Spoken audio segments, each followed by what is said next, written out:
Assalamualaikum warahmatullahi wabarakatuh. Alhamdulillah wassalatu wassalamu ala sayyidina Rasulillah Sayyidina Muhammad ibn Abdullah wa ala alihi washabihi wa mawala wala haula wala quwwata illa billah amma ba'd. Pada kesempatan hari ini kita akan membahas, sebenarnya udah telat tapi namanya ilmu nggak ada yang terlambat ya. Ini sebenarnya jadi gagasan fikih kontemporer ya. Kita ketahui bersama, ini saya lagi di PBNU, Markas Besar Pengurus Besar Nahdlatul Ulama, memiliki suatu istihad atau suatu ketetapan hukum kalau menentukan satu Ramadan itu, yaitu dengan ru'yatul hilal, melihat langsung hilal. Dalilnya jelas kuat sekali ya. Riwayat Abu Hurairah dan lain-lain, bahwasanya Rasulullah menetapkan besok berpuasa itu lihat hilal, melihat ru'yatul hilal itu. Saya nggak akan bahas dalil-dalilnya, itu landasan-landasan para ulama salaf. Itu tidak salah dan itu landasan terbaik sebenarnya.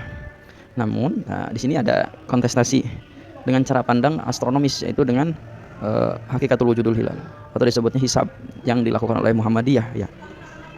Saya kira nih, saya objektif ya, meskipun saya Nahdiyin, saya lebih fokus kepada cara-cara pemikiran salaf, ulama-ulama syariah dan mazhab syafi'i. Tapi dalam hal ini saya setuju dengan pendapatnya Muhammadiyah.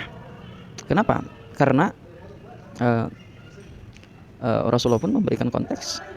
Ada satu hal nanti saya akan tampilkan, kadang juga tidak tentu menetapkan satu Ramadan dan tidak, besok Ramadan dan tidak. Kadang digenapkan jadi 30 bahkan ya.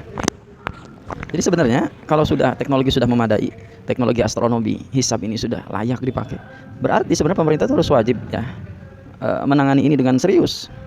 Jangan karena lihatnya itu Muhammadiyah, tapi lihat ini hal yang sudah maju kontemporer. Jadi saya kira perlu kita objektif ya, kalau ini manfaat, tidak ada salahnya ya. Tidak ada salahnya untuk mengambil pendapat ini. Karena ketetapan tentang menentukan satu tanggal pun sudah ditetapkan sejak lama. Jangankan satu Ramadan ya, menetapkan hal-hal yang berupa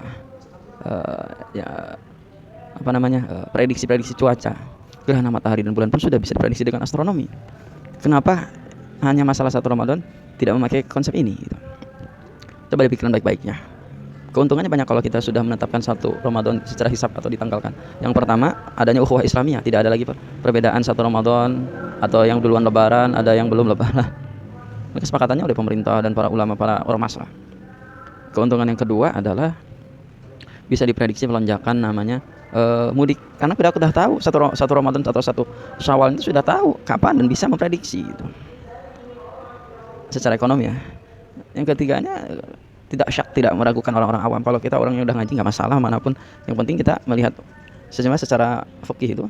Kalau pemerintah menetapkan ini harus ikut sebenarnya Muhammadiyah tuh. Cuman ini saya mau kritik caranya pemerintah menetapkan satu Ramadan atau satu Syawal itu masih kuno, saya bilang. Saya tidak merendahkan ilmu fikih ya. Kita ketahui bersama itu sudah banyak dalilnya dan lain-lain.